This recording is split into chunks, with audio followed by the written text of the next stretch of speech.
Palais des Sports fait le plein, 4500 spectateurs, payants. Pas payants, on peut l'imaginer. Il y a toujours quelques invités, hein, la plupart sont payants.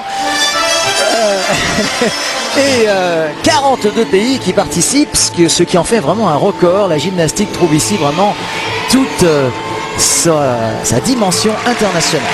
Et c'est également le cas évidemment des participants, et notamment des participantes chinoises, les chinoises très présentes, Michel, ici depuis le début 2004. Oui, celle-ci particulièrement appréciée puisqu'elle était 4e aux Jeux Olympiques à Athènes. Elle était championne du monde au saut de cheval, ce n'était pas au sol, mais elle excelle au sol et on l'a vu dans cette première diagonale acrobatique notamment où elle a présenté une triple brille à partir du talus.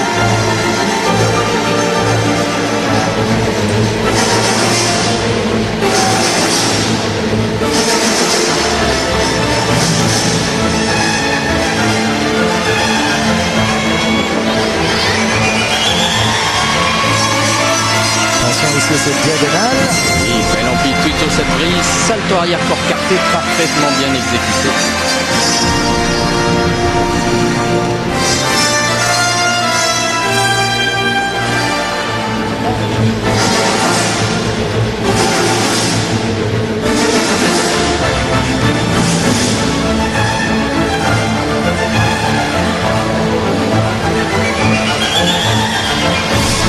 Allez, encore un petit effort.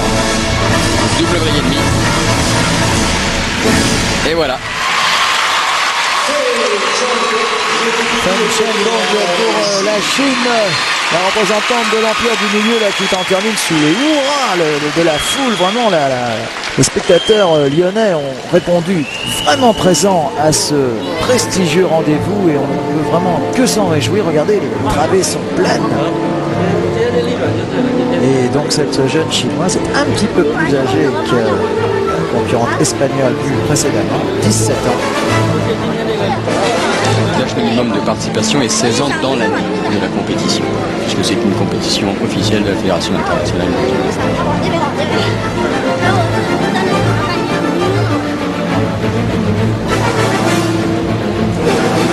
Alors cet exercice du sol qui affectionne autant les garçons que les jeunes filles, là ce soir nous allons suivre en direct ici donc le sol chez les jeunes filles, actuellement à l'image, et puis ce sera suivi probablement avec la barre fixe chez les garçons qui est peut-être l'exercice le plus spectaculaire, en tout cas celui qui permet de s'élever le plus haut dans les airs de ce Palais des Sports de Lyon-Gerland.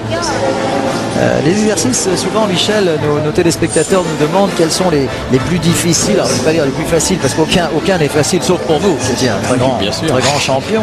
C'était en 1922. Non.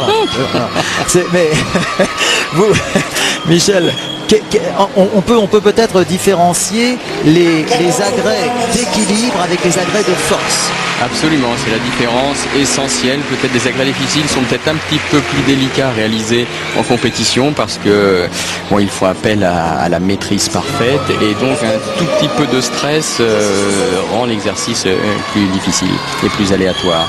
Les exercices de force sont peut-être plus faciles à réaliser en compétition parce que souvent on est porté par la foule, porté par l'ambiance et on arrive à décupler ses forces, comme c'est souvent le cas, et lorsqu'on est fort, on est